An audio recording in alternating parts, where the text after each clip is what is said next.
Has the panic sunk in? You're in the middle of December and you're wondering, what should I be doing before the end of the month? What can I do before the end of the month?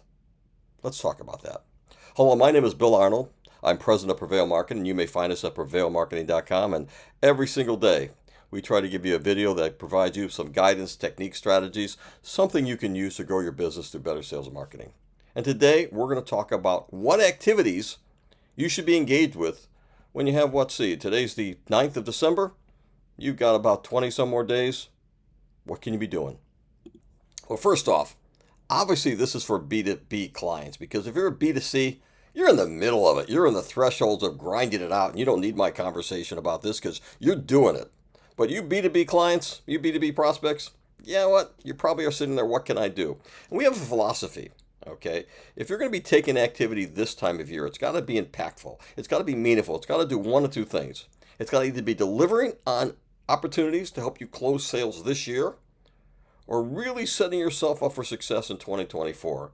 It cannot be just make work. It cannot be stuff that's just, let's just do this. We have nothing else to do. That's not how this works. So let's get talking about some of the things you can do. Let's talk about the most pressing thing. How do I get sales yet this year? Can I get sales this year? Absolutely can. And we're going to talk about 3 different categories in the buyer's journey. We're going to talk about the consideration stage, decision-making stage, and we're going to talk about current clients, current customers. First, with the consideration stage and decision-making stage, they already have been thinking about you. They've already been toying with the idea of maybe doing business with you. You just need to give them an incentive, a reason to pull the trigger now. What are some of those reasons? You know what? Send out some content that talks about, using this year's budget so you don't lose it for next year. The tax benefits that you can incur if you spend your money this year. And the fact that if you do have end of year promotions, now's the time. Now, I'm not a big one for sale promotions. Honestly, I've seen companies, a lot of SaaS companies, in fact, that every single month, or at least every quarter, they've got a sale. And you know what happens? Customers just wait for the end of the month or wait for the end of the quarter. And what happens, the price actually now becomes that end of quarter price. And it just really is a race to the bottom. But at the end of the year, I can see the one time it makes sense to have a sale. End of year promotions, nobody's going to wait for a whole year. Possibly in October, November, you're going to find that people are going to want to wait until December. Well, I might as well wait a couple months. Well, what you do is you say, look, we're not sure we're going to have a sale at the end of the year, but if we do, we are going to let you take advantage of it. You're not going to lose anything if we have a sale. You know what? So if you get it now, incorporate and bring it down to your business now. If we have a sale, we're going to take care of you. And that usually satisfies those who are looking to do in October, November. So again, end of year sales, this is a perfect time to promote it. And remember, you know what? People are busy. People are not thinking a lot about, they're thinking about the holidays, aren't they? So what you have to do is you have to be a little more aggressive than you otherwise would. Not just send out emails, you have to do that, but send out promotional materials on social media. This is the one time you should be actually pushing the bottom of funnel content much more heavily. And the reason why, and give a reason. Don't just say, buy from us now. Hey, take advantage of your tax savings. Take advantage of this year's budget, whatever it might be. Incorporate that in the messaging, but push the bottom of funnel at this point. Also, one thing that we found very, very effective for sales teams to do is, they should create a video email where they are actually speaking. And it should not be a personal, hello there. It should be, hey, Bill, I'm sending this directly, and I wanted to do it in a video format because I think it's so vitally important that you hear this message before the end of the year. And you give the reasons why. One of the things and why they need to buy for the end of the year. And one of the things I typically do is I send out, and when I do this by email, I say, holiday gift. Get your holiday gift. Well, who's not going to, if it's a personalized one, saying, Bill, here's your holiday gift. Who's not going to open up an email that says, here's your holiday gift around the holidays? I'm sorry, unless you're the Scrooge, you're going to open it up. And you're Scrooge, you're still going to open it up because you're curious. What did they give me? What am I getting? And so one of the things we talk about one of the gifts we're giving them is making them a hero of their company. And we're going to give them the reasons why they're making it here. We're going to give them a discount that we normally can't offer to people. We're giving it to them in order that they can bring this huge discount for our product. Well, that sounds a little bit tricky, doesn't it? So at the end of it, we always tell them to watch the video to the end. At the end of it, we do offer them a $25 gift card for something like Starbucks or Amazon or Target, whatever the case may be. So we are true to our words, but we condition the fact saying, look, you're a hero to your company. We try to put them in that mindset. That's highly effective. It always gets opened. And it almost has the highest click-through rate of anything we've ever done. Now, I'm not talking about the gift side. I'm talking about, the other part of it, the promotional side. It has the highest click-through rate. So it's highly effective, something you ought to be thinking about doing to grow your business.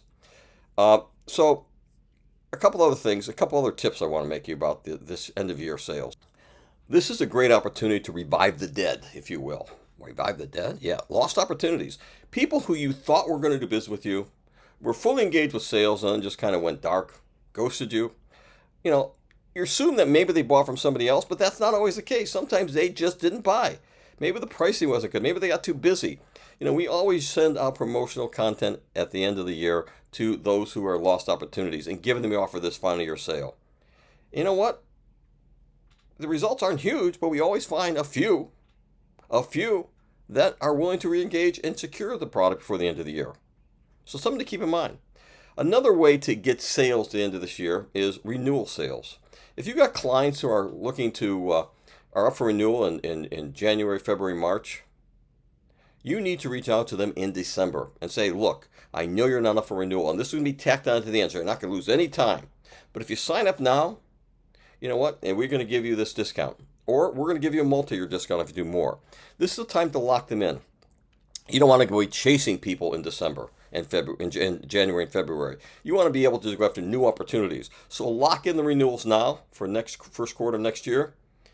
The little bit you might give up because of the sales is worth the time, effort, and anxiety you're going to have, hoping that they sign up and they're not looking for somebody else. Finally, for sales this year, be available. I am frustrated beyond belief when I hear clients say, oh, I'm taking off between Christmas and New Year's. Come on, guys, don't you want business? Come on, you need to be around. You need to be available, not only for the fact of sales, but what if your customers have some concerns or some problem? They're not taking off, maybe. And you need to be available to answer those. If you're not, you may come back in January with a hornet's nest of angry customers upset with you because because you were shut down, they had to shut down. Don't be that way. Be there throughout the holidays. And by the way, one other final note. Surprise. Christmas is not the only holiday in December. So any sales promotional material you do, make sure you include and recognize all the holidays. Okay? Finally, let's talk about what you can do for next year, because there are things you ought to be doing now in December to set you up for next year. So let's talk about how to prepare for 2024 properly. So what we do in December for all of our clients, we go back to the basic. Now, we're doing this consistently every single month, but it's good to go back in December. And if you haven't done it, it's essential to go back in December and take a look at the basics. I'm talking about on-page SEO. It's the one area that you should never be getting wrong. You should have any third-party test, 95% optimization for third-party on-page SEO test. Absolutely, because you know why? They tell you what you need to do. And you hate to be losing traffic, hate to be losing opportunities, hate to have a bad UX UI because you're not optimized for SEO. So go back, spend the time, make sure you have the alt tags, for images, have the alt tags put on there, all the basic, all the fundamental stuff, which tends to slip away sometimes because people get busy and they think, I'll get back to that, and they never quite do. Now, in order to figure out what to test, what to change, we use a number of third-party tools. PageSpeed Insights by Google. If Google says you have a problem, guess what? You have a problem. So we always use PageSpeed Insights. We also use SEMrush, SEObility, we love that one. SEO Site Checkup, we use that often, and Rank Math. Each one has different biases, why we use more than one, and they tend to tell us how to tweak things to get that from a 94, 95 to a 98% optimization. And it will make a difference as far as organic traffic. I promise you it will. So take the time to do that. Next thing, analyze the metrics. Now, you should be analyzing your metrics every single month for every single, if your agency, every single client, we do. For your business, every single month, analyze your metrics. You ought to be knowing what is working, what isn't working, what CTA is performing, which CTA isn't, what landing page is working, what landing page isn't, what's your cost per lead, what campaigns work better. All this stuff should be analyzed. If you haven't done it all year, by all means, do it now. You need to know that. Why you need to know that? Because the next thing you need to do is create a marketing plan for next year. At least the first quarter should be laid out. I'm not talking a 30,000 foot, we're going to create an ebook. Exactly what ebook? What CTA? Every aspect of it. I posted upon our website and the blog a link to all the elements we look at when we put together a marketing campaign. I think there's probably 40, 50 elements we look at. I posted that for you guys to take a look at if you want to, but you need to make sure you put that out in a very detail for every single campaign. You're probably going to have multiple campaigns every single month. Not just one. It's not just one and done. It's probably multiple campaigns. You need to do that every single month. Coming up, we're going to post the social media campaign, what that looks like. But every single month you need to do, you need to do that for the first 3 quarters. Period. Okay? And that means you also need to start creating that content, because there's going to be an abundance of content if you have multiple campaigns. Abundance. You're going to need the premium content. You're going to need the collateral content. You're going to need the email content. You're going to need all this content. You know what? I've seen so many campaigns fail, not because it isn't working, not because it wasn't a great idea, but no one can keep up with the content requirements. So don't fall into that trap. And there's finally one more thing. One more thing you need to do before the end of the year. And honestly, if you do nothing else, do this one. Okay? Thank your customers and brand advocates. Now, I'm not talking about sending out just an email. You can do that, okay? If you do, make sure you send out a video email to extend your best wishes, but that's fine. But I prefer a more personal touch. You know what? You know how to make a handwritten note? Some people send out holiday gifts. That's great if you can do that. But at the minimum, send out a handwritten note thanking them for their time, their appreciation that they chose you. Looking forward to 2024 and greater and bigger things. Anything we can do, here's my personal information. I wish you and yours the best of holidays, whatever the case may be. Something as heartfelt as that. It will go a long way, I promise you. And it's just basic sales, okay, to do that.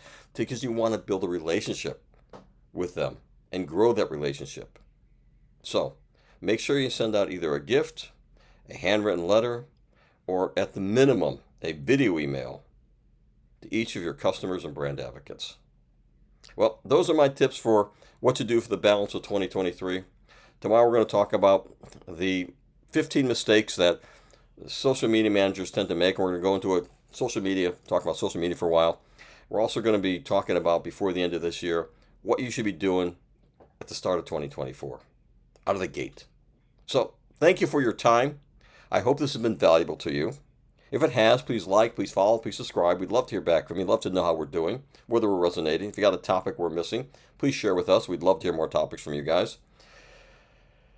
And the other thing we'd like to say is, if you'd like some advice, if you'd like us to look at your particular and give you some ideas about your specific company, we'd be happy to do so. We do that all the time. So, we have a form on our website, we have a phone number on our website, we have an email on our website. Use them. I know you could spend any time, you could be anywhere today. You spend some time with us. I appreciate that. And until tomorrow, thank you very, very much for being here. Have a great night.